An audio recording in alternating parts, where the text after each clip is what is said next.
Joining us now to discuss is, in a Closing Bell exclusive, Brian Niccol, the CEO of Chipotle. Brian, great to have you back on the show. Welcome. Yeah, thanks. Great to be here. So that's been the story of the stock rise, even in the face of a pretty brutal year for restaurants as a whole, the digital sales growth. My question to you is, now what? Now that we're hopefully getting out of this pandemic, what happens to that growth? Yeah, look, I think the digital growth obviously was a key piece of the puzzle in 2020. It's going to continue to be a growth engine for us in the years to come. I'm also excited about getting people back to our dining rooms to experience our great culinary and obviously all the customization that comes with the Chipotle experience.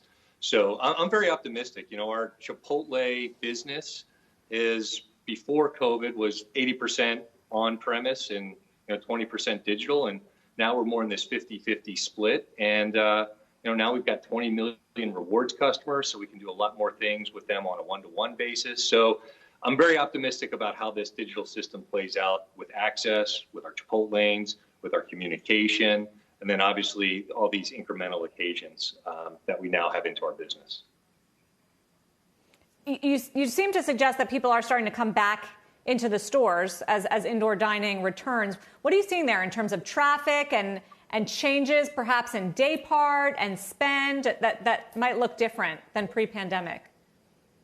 Yeah, what we are definitely seeing is our digital business really, I think, drove more of those dinner occasions, group occasions. And what we're starting to see gradually coming back is, as people get more out and about, their mobility goes up, their desire to still get together is out there. We're seeing our lunch business start to come back. We're starting to see these occasions that are tied with normal routines, right? You need kids to be going back to school so that you get that after school business. You need people going back to their work environments.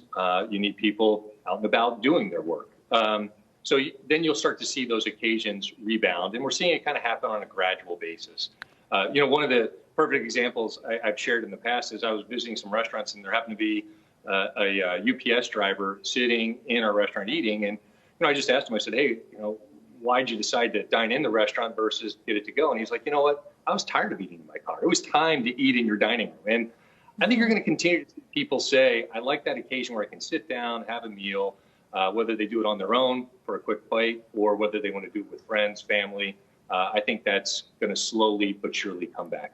Brian, you've clearly got the model working well, and you understand how to sort of roll out both the digital and physical platform. I was wondering how repeatable that was. Could you use the software and the app you built and all the knowledge and understanding you have of the restaurants with a totally new concept if you came up with it and suddenly reach out and build out a new brand very quickly?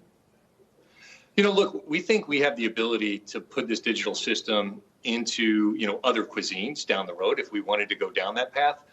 Right now, what we're very much focused on, though, is maximizing the system we've put in place for Chipotle. There still is a lot of opportunity we can do in understanding the data for how people are ordering, when they want to order, and how they want to order.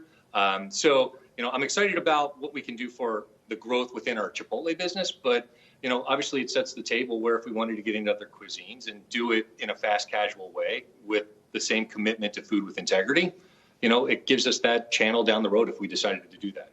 How much discussion is there going into that? Which cuisines? Right now I would tell you we're much more focused on Chipotle. It is just something that, you always have an eye towards as we're developing things. Is there something that we could be doing beyond what we're currently doing? So we put that thought to it. But strategically, what we're focused on is, building lots of restaurants every year, growing our digital business, bringing back our in-store dining. And, the good news is there's lots of runway in that. We can go from 3,000 restaurants to 5,000, 6,000 restaurants just in the United States. And, I haven't even scratched the surface on our possibilities outside the United States. Shepard Smith here. Thanks for watching CNBC on YouTube.